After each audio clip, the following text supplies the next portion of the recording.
The hardest game to win is a one game. This is a quote from Emmanuel Lasca, who holds the record for being the longest reigning world chess champion for 27 years in the late 1800s, early 1900s. Well, my round 2 of my recent tournament at St. Mary's is a great example of this. I got an amazing position out of the opening, and I'll show you why that happened. And then I made a wrong move and threw away all of my advantage. But I did so in a very instructional way, and we're going to dive into that. And the game wasn't lost. It was a very tense battle to follow and a very interesting game. So let's dive in and have a look. So this is round 2, as I mentioned. I'm playing with the white pieces now. And I'm playing against someone who is 1555 rated. So I considered him to be a very similar strength to me. Like my rating is a bit higher now, but I got that high rating fairly recently, and I think it might be a little bit overrated. So I felt like this was going to be a good game. So I opened with e4, and he played e5, which I was very happy about. I feel like I don't often get e4, e5 in tournament games. I often get the Scandinavian or the Sicilian or the Caro-Kann or something like this. But e4, e5, and then I played knight c3, the Vienna game, which I really enjoy playing the Vienna. And after knight f6, I played f4, which is the mainline Vienna Gambit. And I actually have another video on the Vienna Gambit, which I'll talk about a bit more later, but the link is in the description if you're interested. And then my opponent played e takes f4. So the Vienna Gambit accepted, which is actually just bad for black. So this was just a lack of understanding of the Vienna Gambit opening on his part. And the reason it's bad is because white can simply just push e5. And the question is, where is this knight going to go? Right? So the knight can't go here or here because the queen is covering those squares. The knight can't go here or here because my knight is covering those squares. And so the knight's only real option is to go back to g8. And then that's just wasting time for black in the opening. White is going to get developed much quicker. There is a move, queen e7, which pins this pawn to the king, and it looks like maybe it helps to save that knight, but it really is just it's just delaying the inevitable, because white can just simply mirror that with queen e2, and now the knight is faced with the same question, where to go. So my opponent did not play queen e7. He just moved the knight back. And so I developed my knight to f3. This is actually quite important because it covers these dark squares. I've forgotten to play this move early in some games, and the queen coming down to h4 is actually really annoying and sometimes disastrous. Knight c6 and d4, getting space, defending that pawn, opening up my dark squared bishop, and maybe even castling long, depending on how the rest of the development goes. Bishop b4, bishop takes f4, b6, because it's a little bit hard to develop the bishop out this way, just because it might sort of prematurely open things up in the center. So fianchettoing that bishop doesn't seem like a terrible idea. I brought out my bishop. I like to bring the bishop out to c4 in this kind of opening to put some pressure there. Sometimes the bishop comes here to b5. Sometimes it even just comes to d3, but I wanted to play actively because I'm so far ahead in development. Like if you look at this position, I have my four minor pieces all out on beautiful squares. I'm ready to castle my king. Black is a couple moves at least away from castling and still has to develop these pieces. And this knight can't even develop to its ideal square. So white is significantly ahead here. And then making white even more ahead, he played h6. Now, I think the idea here was there's a lot of pressure already. Well, there's some pressure already on this pawn. And once I castle, there's going to be pressure down the f file. And then potentially this knight can come in or this bishop can come in and cause a lot of problems. So he was just playing sort of a prophylactic move to prevent anything from coming to g5. And so I went ahead and castled. I was a little bit concerned in this position about him pushing g5, actually, and then fianchettoing, moving the queen somewhere, and then castling long, and potentially starting an attack quite quickly on this side, because the f file is is one of my strengths in this position, I think. And if he's just going to castle this way, then having the F file loses some of its appeal. But I decided to go ahead and castle anyway, because in this position, I am significantly ahead in development. My pieces are much more active. And so although I didn't necessarily see the exact continuation here, I figured I just need to trust the fact that my position has to be better. My position has to be better. In fact, the computer says it's like almost +3. It's like +2.7, 2.8, depending on how deeply it looks. So I went ahead and castled. I figured even if he pushes this pawn, I can get an attack going before he can safely get an attack going on me. So he develops that knight, pretty much has to at this point, and it looks like maybe he's going to castle this way. And then I played a3, and I labeled this as a mistake. It's not that bad. It's maybe more of an inaccuracy, but it kind of forces this trade here. And generally in the Vienna, white is perfectly happy with this trade because it gives us the semi-open B file, and we can put some pressure down that file. But not so much when the pawns are in this structure, because this pawn is very well protected by the others. If this pawn was back, then it can make it awkward to develop this bishop, because this bishop is the sole defender of the pawn. But with the pawn up here, the semi-open B file really doesn't do much good, and so there was really no reason to allow for this damaging of my pawn structure. After I played a3, I was thinking, why didn't I play just like knight e4? Or something like that. The engine actually even likes knight d5, but I wasn't seeing sort of anything good coming from that. But I thought that maybe e4 would be a good square for the knight, nice and active, right? And potentially supporting things if any trades start to happen on either of these squares. So, but anyway, I played a3 and we traded. And now he starts to kind of get active. He brings the knight out to g3. I have to move my bishop back to e3 to get out of the attack. And then he castles. And now I had been kind of planning all along, as soon as he castles this way, I'm going to actually look at sacrificing my bishop on h6.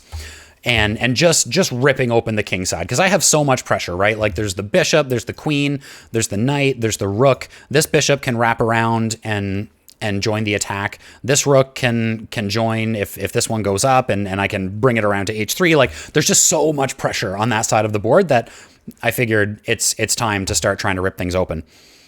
And he played king h7, which I thought was a really good defensive move. It kind of removes this ability to sack on h6 and open things up, at least not right away.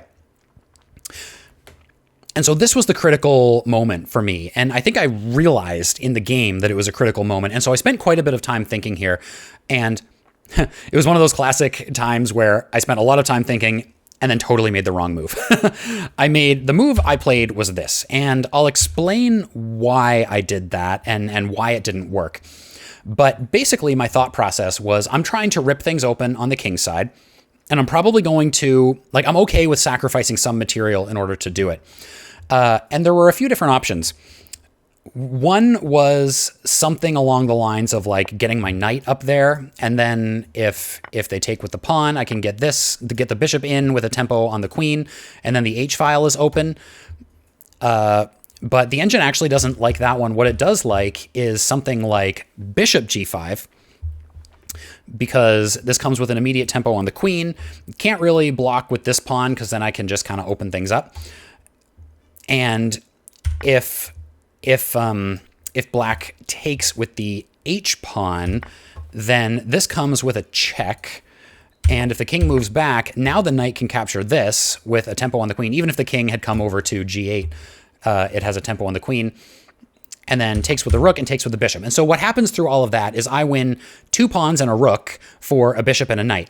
And if you watched the round 1 video that I posted a little while ago, you'll know that I had some trouble in round 1 around trading 2 pieces for a rook, a knight and a bishop for a rook. But the difference here is I also got 2 pawns out of the exchange, and I traded my bad bishop and kept my good bishop in this case. I shouldn't say this past tense as if I actually did it. That's what would have happened if I chose this line. This is not the line I chose. However, if I had have chosen this line, then I still have my good bishop, and I've won 2 pawns, and I've opened up the king, and this is much better for white in this case, despite having traded 2 pieces for a rook. Now, what I did instead, actually, I guess it's worth noting that if I go all the way back to here, the engine move is actually bishop d3. And this felt a bit passive to me. I was worried about being too passive because I knew that if I played too passively, he could get everything developed and get active, and I would lose my opening advantage. So this felt too passive, but it's absolutely not, because it's pinning this knight to the king. If the king ever moves out of the pin, then we still have ideas of sacking on h6. And then h4 is coming, and he needs to figure out how he's going to not lose this knight, right? Because if I'm allowed to push h5 and the knight is still pinned, then the knight is going to be lost. There might be like h4, h5, something like this, but then maybe I can actually target that pawn or something. Like there's, and it also weakens this square so that the knight can jump in potentially. So bishop d3, that was the move. That was not the move that I found. Instead, what I did was I took on f7 with my light squared bishop. And what I was thinking is that after takes, I get this check with my knight. And after takes, I win this rook. And yes, and then it's black to move. So in this position, my thought was, okay, I've traded 2 pieces, a bishop and a knight, for a rook. I've also won 1 pawn, not 2 this time, but 1. But I felt like that's okay because I can get compensation by doubling up my rooks on this file and winning one of these pawns, because I've damaged this pawn structure, and the doubled isolated pawns should be pretty easy for me to pick up, right? And so I felt like that was going to be compensation. But there were 2 problems with this.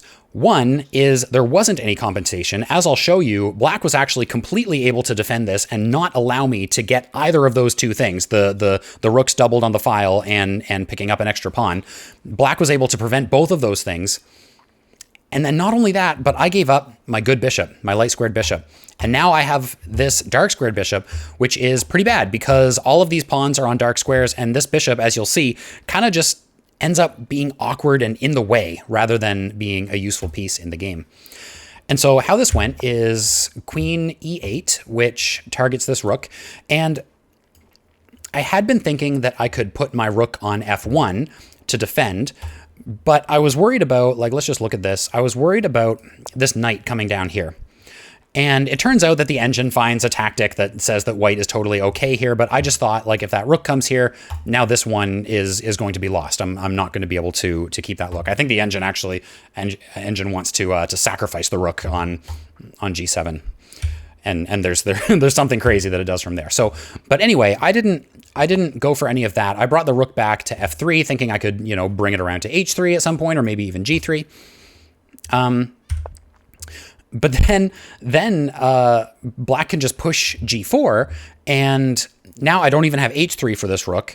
Like maybe I have g3 at some point, but if this pawn opens things up, then the bishop is defending the pawn on g4, and things are just looking perfectly fine for black. So I actually stepped back 1 more square. I'm thinking, all right, just give me a tempo where I can get this rook onto this file. And what I hadn't seen until this point was bishop a6.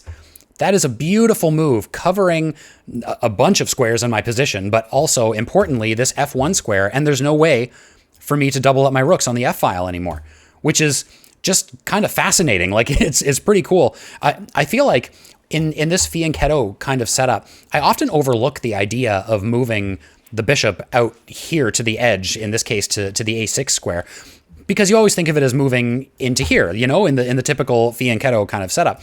But sometimes moving it out to the edge can actually be really, really powerful, as in this case. And so this is the position we ended up in. And I'm like, oh my goodness, I think I'm worse. And I think according to the computer, I am. Yeah, it's minus 0.6. So black is better here, just because I made that incorrect set of exchanges. I traded off my good bishop. I really need to stop doing that. And I wasn't able to get the compensation that I thought I was going to be able to get. Plus, I didn't see this move, which is part of the reason why I couldn't get some of that compensation. So yeah, so this ended up being a pretty tricky position. I moved my bishop to g5. So the idea is to give my queen sort of some wiggle room, some squares to go on. Of course, I can't go here yet, but maybe someday. And also to just cover some squares in black's position, try to cause some problems. Bishop c4, I think with the idea of either bringing the bishop around here to defend this pawn or potentially to put the bishop here. Although this bishop is quite powerful, just holding on to that f1 square forever as well. And so I brought my rook over to e1 with the idea of lifting it to e3 and then over to g3 to target this pawn. And seeing what I was doing and also just wanting to get active, he plays queen up to e6, which defends this pawn. And I played rook e3 anyway, and then he played rook e8. And I started seeing ghosts in this position. I wasn't sure what the purpose of rook e8 is. And after the game, we were talking about this and he told me what it was. And honestly, I don't remember. But like my thought was that he was going to sack a knight on e5. And the idea here is like, let's say I put my rook over on g3 like I was planning. I thought maybe he sacks a knight here and then takes with the queen. And now there's a checkmate threat, because then if I just waste a move, like playing a4 or something like this, then this is check. I capture here, this is check, and then I can't block because of this bishop, and so this is checkmate.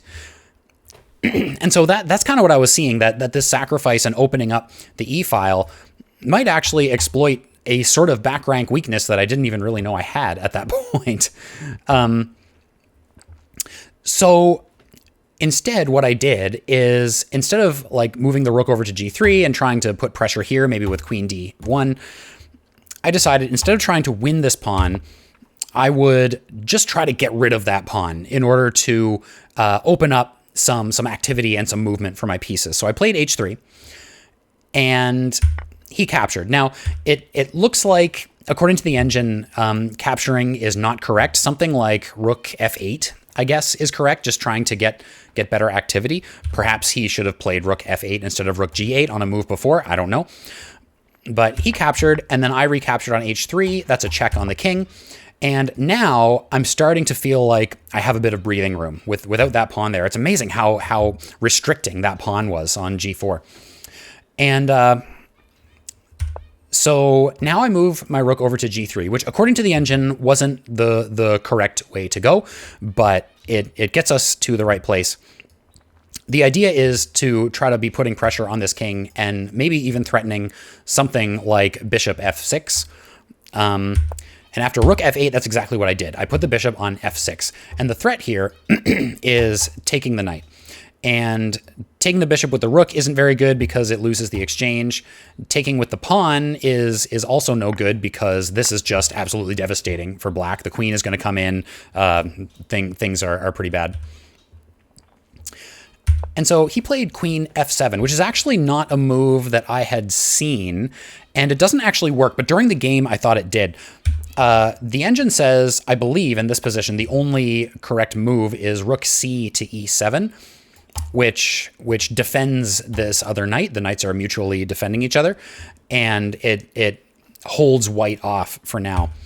But instead he played queen f7, and then I played queen g5. And the engine says that this is the only move to maintain an advantage, which I laugh because after I played this move, and then I was looking at the board and looking at his possible responses, I was like, I don't think I like this move. I don't think queen g5 does anything, because then I figured, well, why doesn't he now just play this? And in fact, that's exactly what he did. And now what does white do? Like, I wasn't seeing any way through. It turns out there is a way, but it's pretty tricky. So the correct move, according to the engine, is rook f to f3. And to understand that, something that white is threatening is actually to capture this knight with the bishop. In this position, though, it's a blunder because that rook can just simply be captured. And that's also with a check. But if that wasn't possible, this capture also comes with a tempo on that rook, right? And then taking with the knight.